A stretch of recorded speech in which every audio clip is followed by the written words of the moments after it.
Good morning, colleagues, everybody. We'll wait. As you can see, two of our speakers are still trying to find their way through the palais to this press room. So we'll wait a couple of minutes and we'll start if not. So please bear with us for a couple of more minutes. Thank you.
And good morning, everybody. Thank you very much for joining us today for this press conference on the occasion of the Ministerial Meeting on Housing for the UNECE region. We're very pleased to have you all here in the room and online. And affordable housing is an issue which is affecting almost every single inhabitant of our region. And for those of us who live in Geneva, obviously in this room or online, this has been a very serious challenge when arriving here and looking for accommodation. So we understand the magnitude of the problem, but our distinguished speakers today will illustrate it from various angles, and we're very glad to have them here with us today. Let me introduce them quickly. We have Tatiana Molchan, United Nations Undersecretary General and Executive Secretary of the UNECE. We have Martin Chiren, State Secretary and Director General of the Federal Office for Housing of Switzerland, who will be chairing the ministerial meeting. We have Mr. Željko Uhlir, Secretary of State, Ministry of Physical Planning, Construction and State Assets of Croatia. And last but certainly not least, Susan Aitken, leader of the Glasgow City Council in the United Kingdom and chair of the United Nations Forum of Mayors, who has just taken place yesterday and on Monday. So without further ado, I will invite our speakers to make some statements, and obviously after their statements, we will open the floor for your questions, both in the room and online. Dear Tatiana. Thank you. First of all, I'd like to welcome all colleagues here. As it was already mentioned, we are gathering today for the ministerial meeting on housing, affordability and sustainability this time in Geneva. And this meeting comes at a critical time across our region that spans from North America, Europe, Central Asia. Housing costs are rising faster than incomes. Many families are paying 1/4 or even half of their disposable income just to keep a roof over their heads. So single parents, families with children and young people are especially affected. UNECE had a report back in 2024, which had data from the majority of our member states, which finds that the cost of housing is pushing over 1/3 of low-income households into poverty. So at the same time, what we are facing is a pressing challenge of sustainability. Yes, housing accounts for about 30% of both energy use and CO2 emissions in the region. Much of our housing stock is aging and energy inefficient. Retrofitting older homes and this can deliver really enormous environmental and social benefits, but municipalities and housing providers often struggle with high upfront costs and limited access to finances. This year marks a milestone. We have the Geneva UN Charter on Sustainable Housing and its 4 grounding principles: environmental protection, cultural adequacy, social inclusion, and economic effectiveness are more relevant than ever. The Charter reminds us that housing is not just a shelter. Against this backdrop, this meeting comes under the chairmanship of Switzerland, of the State Secretary, comes at a crucial time, and the ministers are invited to adopt a set of commitments to address this housing crisis. So I hope, State Secretary, that under your able guidance, we will be able to come with this new updated commitments, because there is an urgency but also a determination. It's about integrated national housing strategies aligned with the Geneva Charter, strengthening the role of local governments. And I think if there'll be interest, we can discuss a little bit more about the Forum of Mayors, which was just the last 2 days was taking place here in Geneva, bringing local voices to the discussions, to the table, to the decision-making table.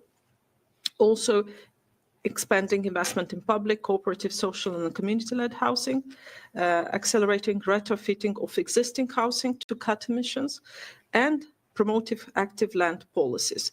Again, these are all key topics that we hope to address together and have stronger commitment for the benefit of our region. There are a lot of challenges, but also there are good news. We know what works. Integrated policy frameworks that links housing, energy and climate. This is what works. I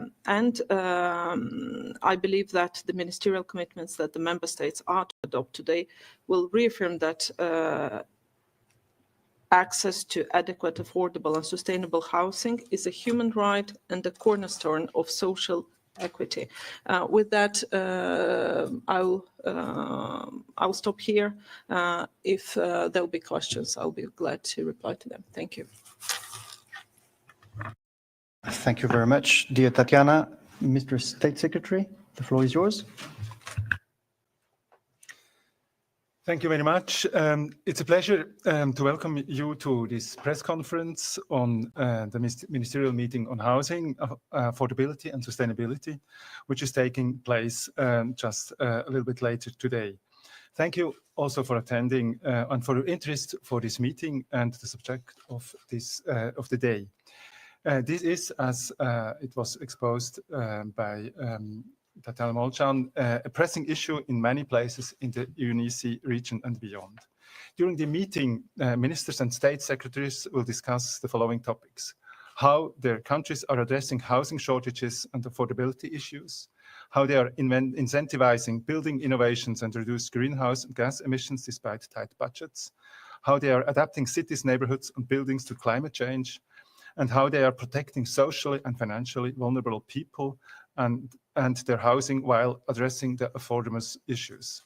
Housing affordability and the quality of housing and surroundings, just as neighborhoods and infrastructure, are important issues for everybody, but particularly for vulnerable groups. These aspects are important with regard to housing as a basic need and as they affect the quality of life of all groups of our society.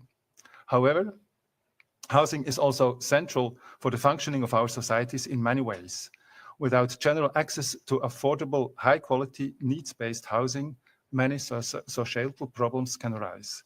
These problems can affect different areas of public policy, such as education, health, transport, and the environment.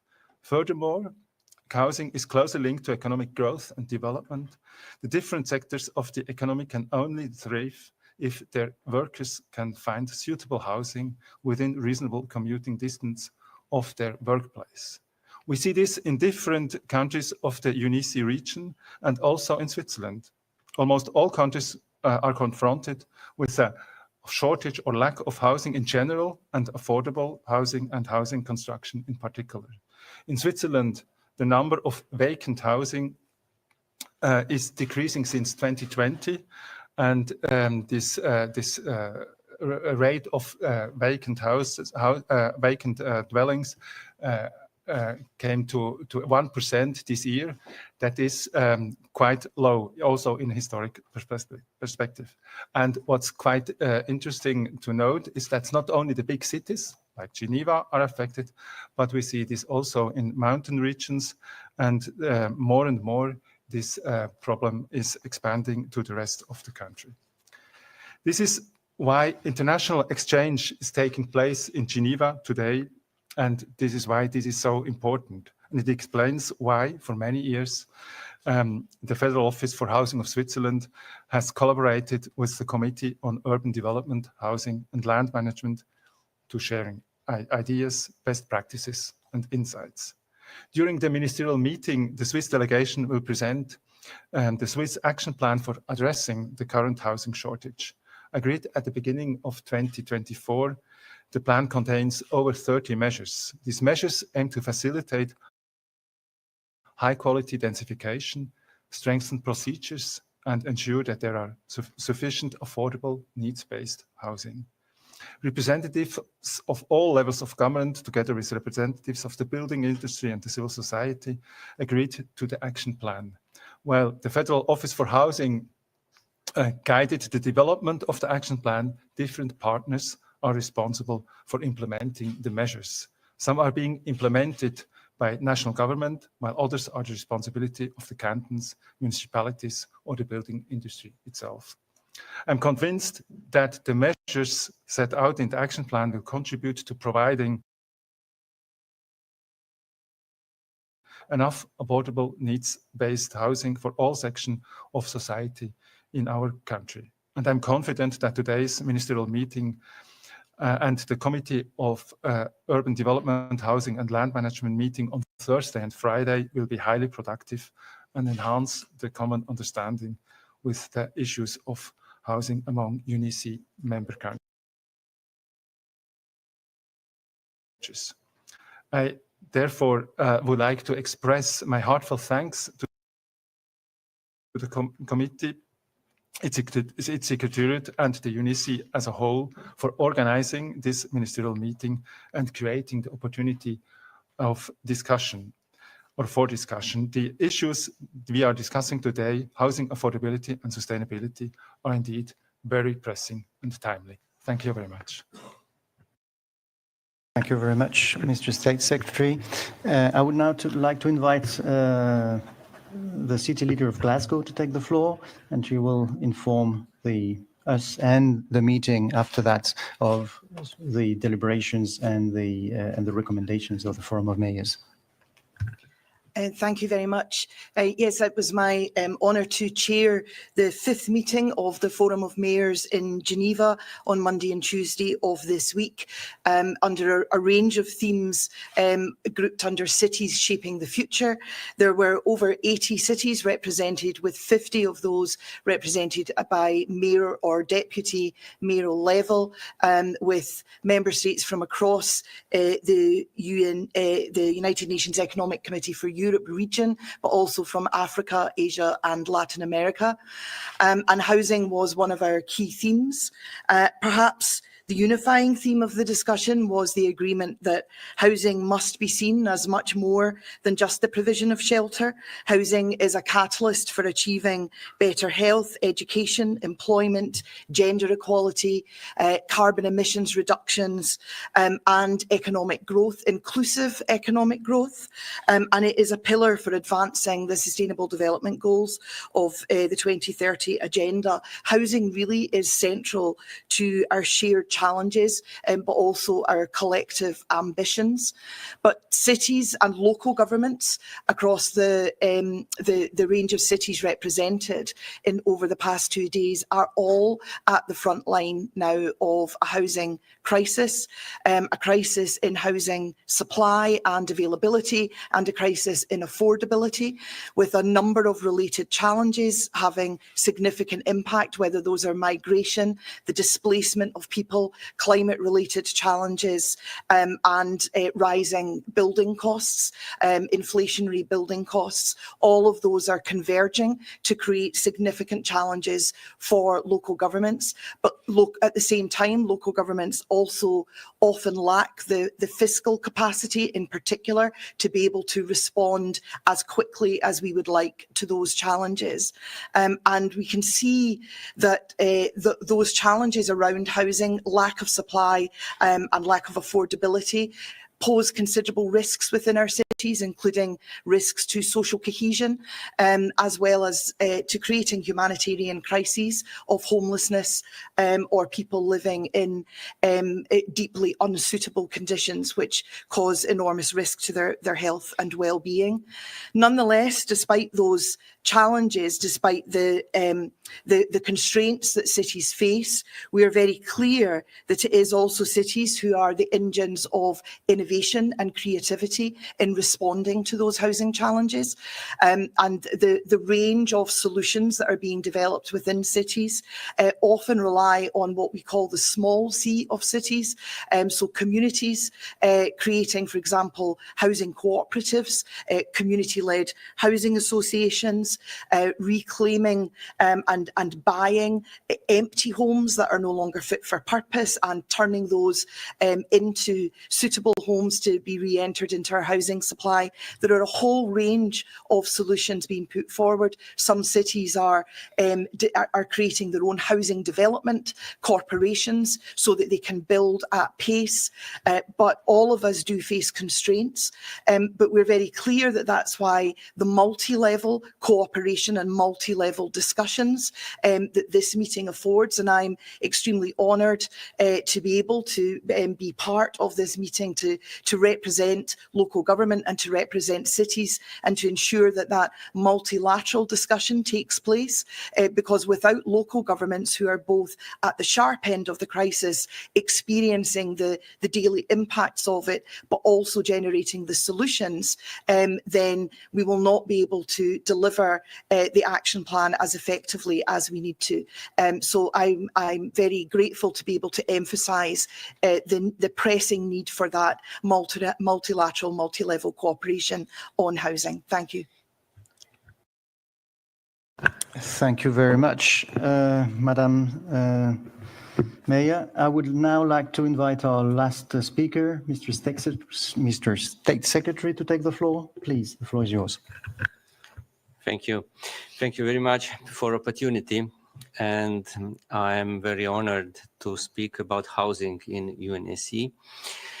In recent years, social and economic circumstances have changed significantly both in our country and across Europe.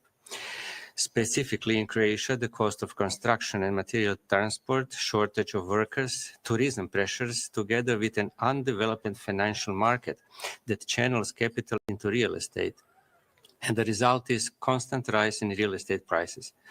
All this called for strategic approach to addressing housing issues. Therefore, in March this year, the Ministry of Construction proposed and the government of Republic of Croatia adopted the National Housing Policy Plan of the Republic of Croatia until 2030. The national plan was developed on the basis of in-depth scientific and professional research on housing, which quantified the matter and showed a shortage amount of 10% of our housing stock. On the other hand, 40% of the housing stock is not used for residential purposes, while 25% of the housing stock has been vacant for over a year. According to housing affordability indicators, there are large differences across regions of our country in terms of the ability to purchase apartments for one annual local average salary. In the region of Slavonia, a person can purchase 21 square meters of an apartment, and in the region of Dalmatia, a person can purchase 3 0.8 square meters of an apartment for one annual average salary. The housing policy of each state is specific in terms of heritage, needs, and available resources. Our housing policy is based on numerous foraging experiences, while taking into consideration national particularities. It has three objectives: affordable housing, sustainable housing, and managing space for housing purposes.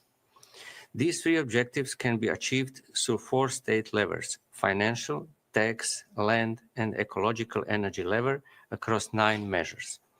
The realization of these goals requires of synergic action from various departments of government and, of course, local municipalities. Currently, intensive efforts are made to establish a legal and managerial framework in order to build a system for affordable housing in our country. At this beginning of the year, new tax obligation for vacant housing units entered into force, as well as the new Act on Building Management and Maintenance, which hinders short-term apartment rentals in multi-apartment buildings. The new program for assisting young people in purchase their first residence and real estate now applies. And by the end of this year, a new affordable rental program will start, aimed to activating as many vacant housing units as possible.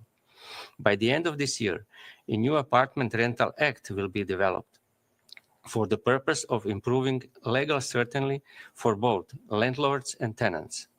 Also, the development of the Affordable Housing Act is in final stages. The Act will ensure new models for affordable housing, which would be implemented in urban, peri-urban, and rural areas. In total, 6 acts are planned to be amended, and several programs are planned to be adopted based on this act to establish a long-term and stable system for affordable housing in the Republic of Croatia, whose main goal is to increase supply in comparison to demand. Finally, given that affordable housing is expensive, as the difference between cost and affordability needs to be covered, we welcome EU decision to help citizens address this basic human need. Thank you.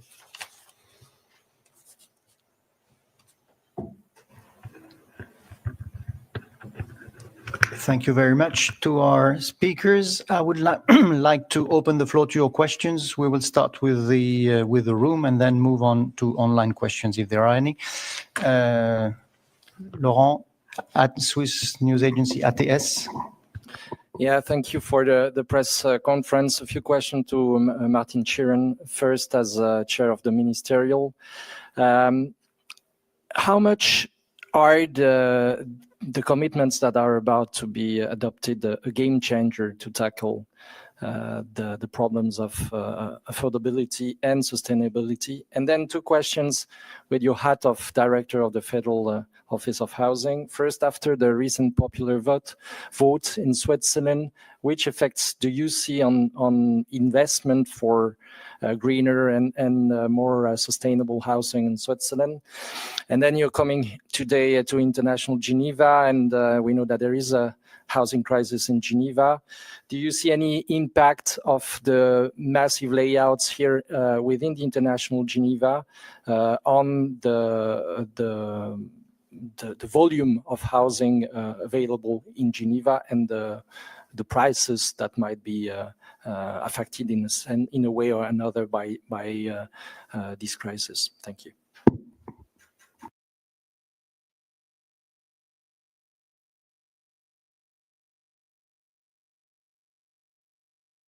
Yes, please.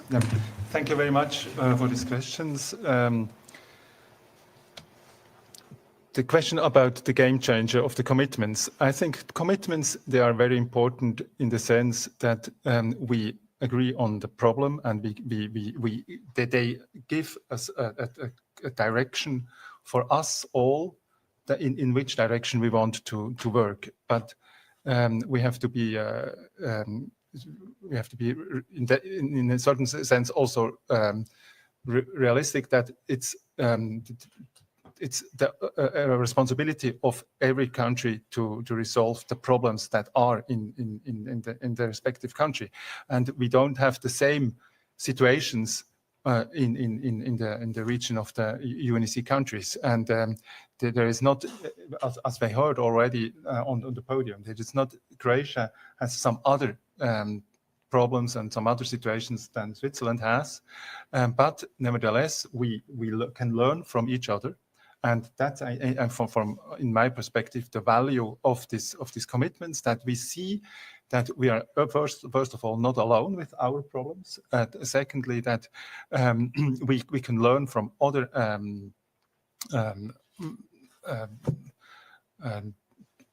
possibilities and solutions that are tested in other countries, and we can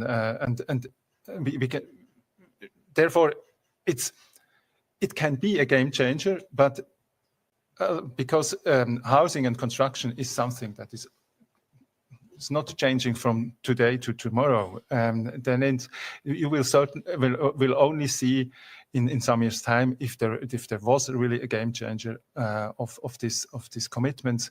But I'm convinced that they can contribute to solve these problems and to make the situation for housing better than it up till now. The second question about the vote we had in Switzerland on the 28th of September. For those who are not familiar with this, the Swiss population decided to abolish a fiscal scheme that taxed, in fact, the property. It was introduced in the 1930s, and it's the fourth time that it was tried to abolish it, and now it's the Swiss people said yes to abolish it. It's in fact in the first perspective, it's a fiscal issue. It will certainly give a certain relief to homeowners. They have to pay less taxes. I don't think it will change the big picture of investments in housing in general. There are certain fears that investments in adapting the housing stock in more climate-friendly perspective could be endangered. That because in the old system, you know, it was, you could deduce then the costs. That could be, but from the side of the homeowners association that were very, very much in favor of this vote, they say that a responsible homeowner will nevertheless take care of his property. Time will tell if how this will affect this issue. And then the last issue about Geneva. Yes, we also in Bern, also at the federal administration, we follow very closely what's happening in Geneva and what's happening with the also in international Geneva. I don't think so that will affect the housing market in Geneva very strongly, because the demand for housing in Geneva is so high that even if there are maybe less people who are looking for housing in the region, there will be maybe the pressure will be lower a little bit, but I think demand is still much larger than what's offered. Thank you very much. Before we turn to the next question, I would give the floor to the Executive Secretary for a comment on the commitments. Yes, and I know it was not directed to me, but I cannot not comment on this, because this question, commitments, are commitments bringing? I mean, we just come, discuss, sit together, and then we'll even do our jobs. First of all, when it comes to this commitment, you know, in UNECE, we've been working on the housing for many years, decades, I would say.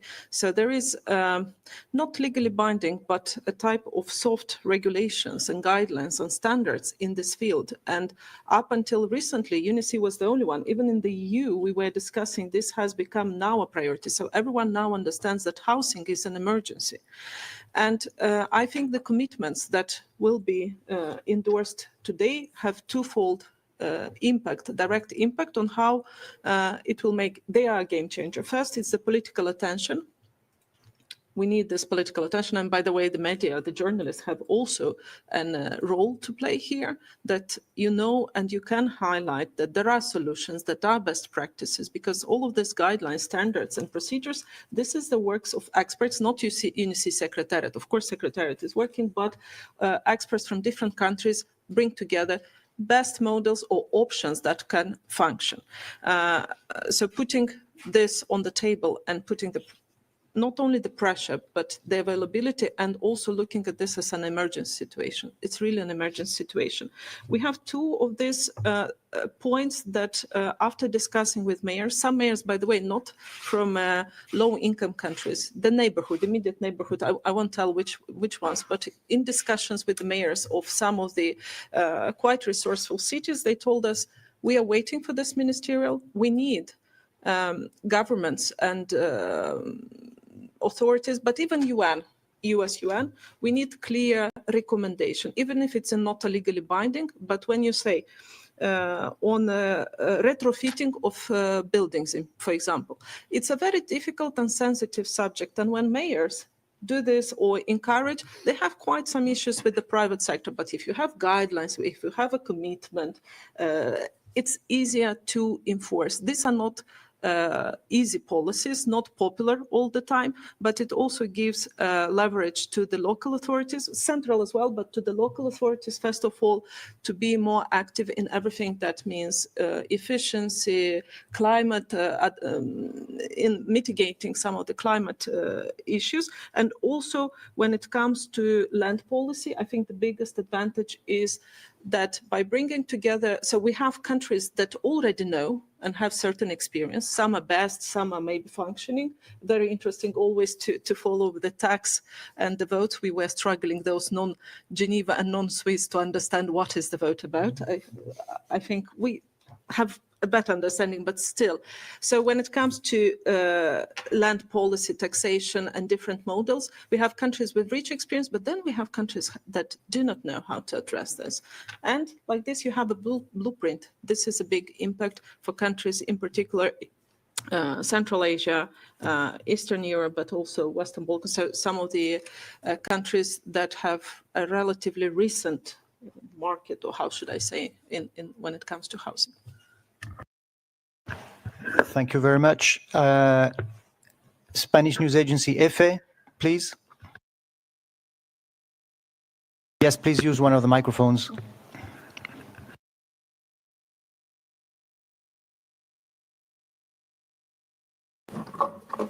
My question was for the mayor of Glasgow. You talk about the importance of cooperatives and associations. Could you give us one example of this use of cooperatives and associations? And also, could you tell us how Glasgow is helping or collaborating with these organizations? Thank you. Thank you for the question. Yes, my own city of Glasgow is actually a very good example of this. Just over 20 years ago, the then city council was perhaps one of the worst landlords in Europe. Our social housing stock was of incredibly poor quality, and there was a vote among tenants, and they voted to transfer that housing stock to community-led housing associations, and that has led to a transformation transformation, not only in the quality of our social rented housing stock, also in building new homes, but also in regeneration of places and neighbourhoods, many of which had been neglected and abandoned during the deindustrialisation of the city in the 1970s and 80s. So we have seen firsthand in Glasgow how housing can create serious problems for a city, but then also how housing can be the solution for addressing often very long-standing challenges facing a city. But the reason that it's worked in Glasgow in the past 20 years, where it didn't before, is because of community leadership. So we have a network of over 60 local housing associations, which have boards, tenant-led boards that are elected by other tenants, and they drive the decisions that are made. As the city, we remain the strategic housing authority, and we work with those local housing associations to identify areas of land that we can build on, that we can build new homes, and we make sure that the funding that we receive from the Scottish Government for affordable house building reaches those communities, goes to the right places.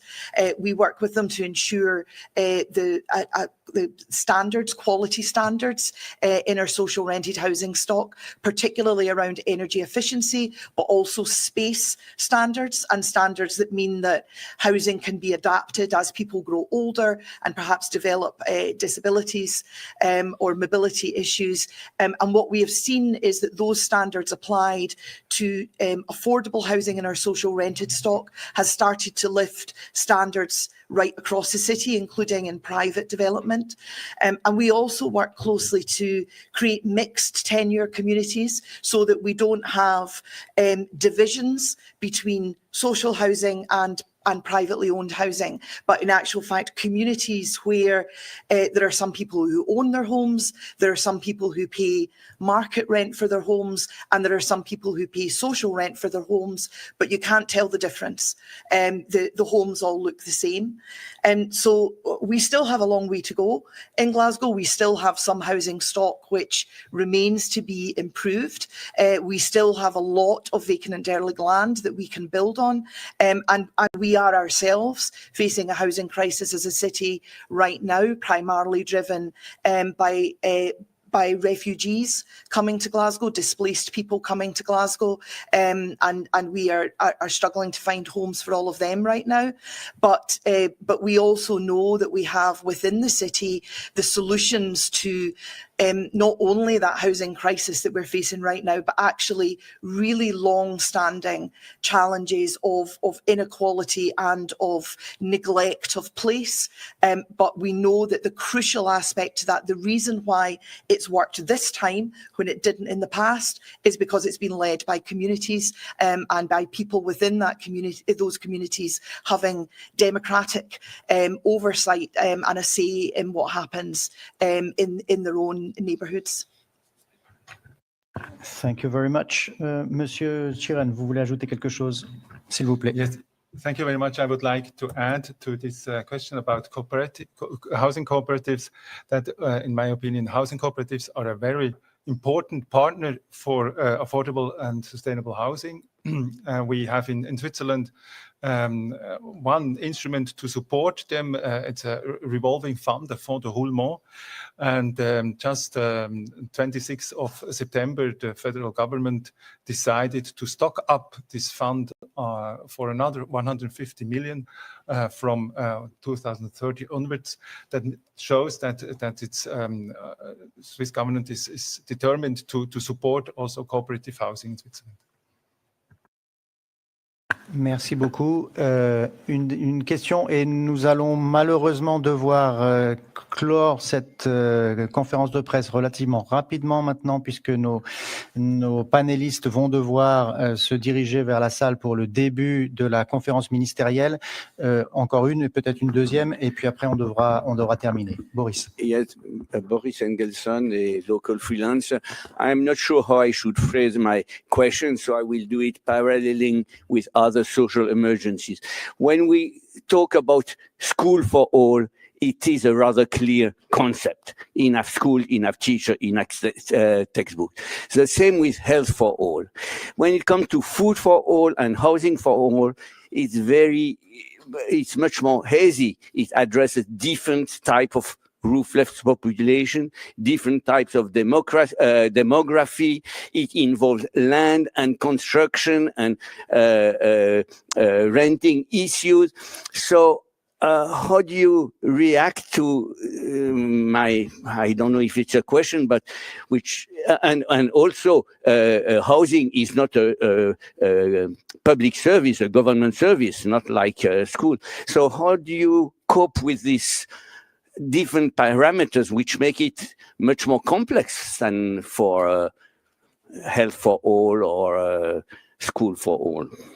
Thank you, Boris. Distinguished panelists, who would want to address that or answer that question or start? Thank you very much for this question. You're right. To address the needs of different groups of population with regard to housing is not evident, and I think it's not easy to find a clear answer on your question. But maybe we should also think about.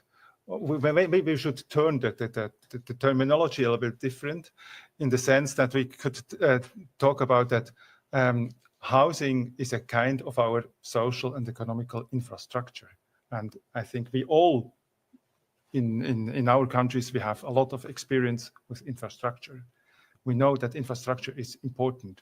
And when we talk about infrastructure, housing as an infrastructure, that has to be here, that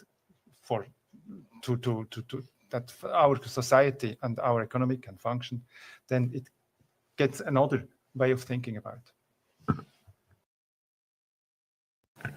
So I would add to that this is where the local is absolutely crucial. So housing for all is the principle, but the responses have to be flexible, they have to be adapted, and they have to be targeted to local circumstances. Housing is a government responsibility at local level, and it always has been. So cities and local governments have always known about housing challenges and the need for housing. That's one of the reasons why we're so pleased at the commitments that are being made by member states now that are coming in behind us, if you like, to say, yes, we need to see this as a pressing issue and as a priority as well. But there is certainly not a single solution. To give just a couple of examples from the discussions at the Forum of Mayors over the past couple of days. So to use my own city as an example again, we have an enormous energy retrofit challenge among our existing buildings. The vast majority of people live in buildings that have already been built, and I have 70,000 of my city population live in sandstone tenements that were built over 120 years ago and which are very energy inefficient. My colleague, the mayor of Lusaka in Zambia, has millions of her residents who live in informal settlements, who barely have proper homes at all. These are very distinct challenges. They're both very significant challenges within the context of our different cities. Clearly, they require different solutions and different approaches, but the principle of housing for all, and I would add to that, decent housing for all, is exactly the same.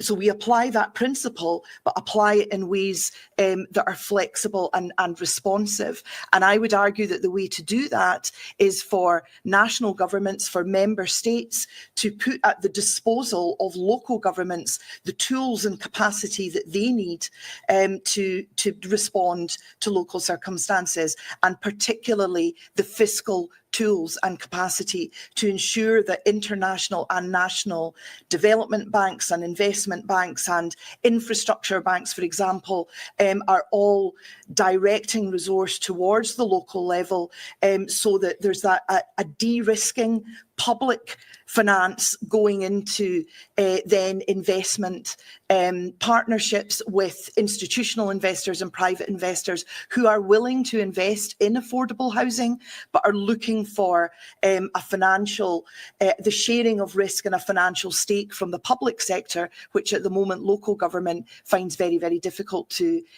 put forward itself. So that would be my argument. The local is absolutely crucial in translating that principle to actually working effectively in different circumstances.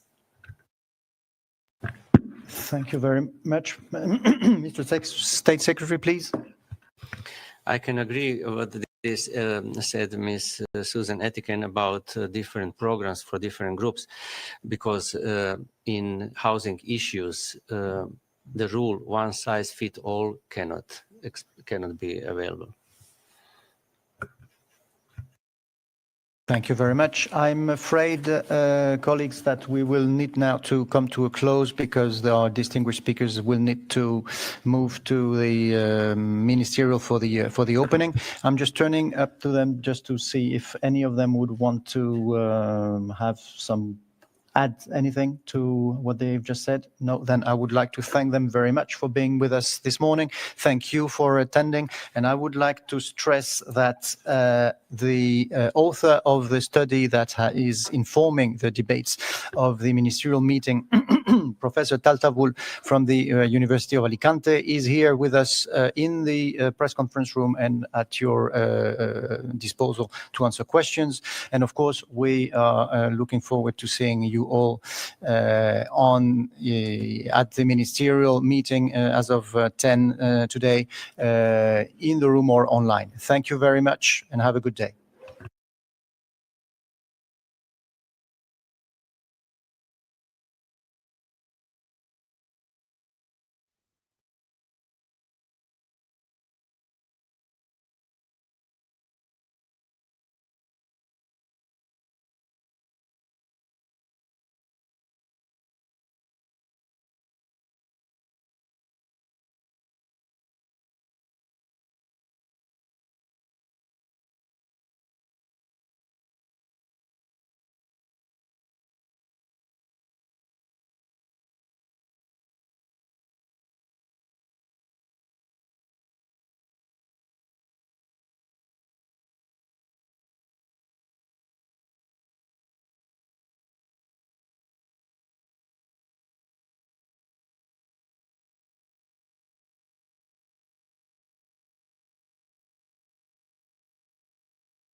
you.